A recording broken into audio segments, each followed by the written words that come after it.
Isang pang-iinsulto, ganyan tinawag ni Lanao del Sur 1st District Representative Zia Alonto Adyong ang tahasang pagpapakalat ng pekeng balita na nagpapahina umano sa karapatan ng bansa sa ating teritoryo. Kaugnay nga niyan, meron namang paninindigan sa Philippine Coast Guard spokesperson Commodore J. Tariela para sa pagsugpo laban sa mga fake news. Ang detalye ihatid sa atin ni Simon Ong.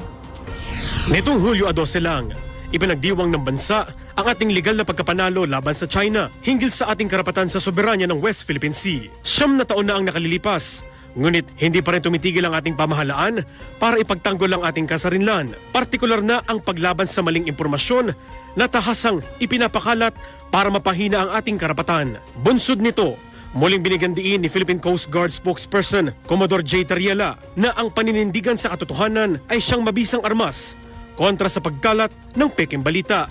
Sa pagtaas ng bilang ng fake news, ng trolls na tumutuligsa sa ating factual narrative, how can we be able to counter such actions? So, ang sabi ni J. Eduardo Año, we just have to keep on telling the truth. No?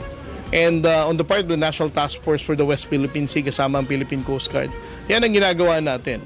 The only way that we can counter all this fake news and misinformation is to provide the Filipino people about what's the factual narrative. Dagdag pa niya, ang pagkalat ng sandamakmak na disinformasyon ay bunsod ng transparency effort ng pamahalaan sa ilalim ng pamumuno ni Pangulong Ferdinand R. Marcos Jr. Isinasa publiko natin ang lawful activities, bullying actions ng People's Republic of China, and even the harassment of ordinary Filipino fishermen. Kumbaga, is harming the People's Republic of China. That's why they are doubling their efforts, no, in engaging trolls to counter our own factual narrative. Meron namang komento si Commodore J. Tariela sa katatapos lang na anibersaryo ng Arbitral Award ng bansa. This is a clear indication na ang 2016 Arbitral Award ay legal at binding dahil hindi lamang Pilipinas na nagpupumilit sa desisyon na to. No? More countries are standing up for such award and recognizing this. Samantala, nababahala naman sila Lanao del Sur 1st District Representative Zia Alonto Adyong dahil sa tahasang pagpapakalat ng fake news. Unang-una, hindi lang niya sinusuportahan ang maling naratibo ng China. Ito ay insulto sa ating soberanya at ito'y insulto sa ating mamamayan na nagtatanggol at naniniwala ang West Philippine Sea ay pag-aari natin.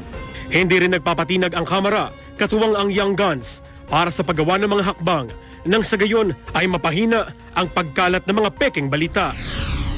Yung TRICOM na mga natapos na mga batas para sugpuin ang mga malinformation, misinformation, i-re-refile po natin uli yan. Kakaroon po kami ng pag-uusap at definitely i-re-refile po natin yung mga batas na na-refile natin ng 19th Congress para po natin tuluyan masugpo ang laganap na hindi tamang impormasyon. Suportado rin ni Rep. Adyong ang hakbang ng PCG para mapalawig pa ang kaalaman ng mga kababayan natin hinggil sa West Philippine Sea, partikular na ang mga kabataan.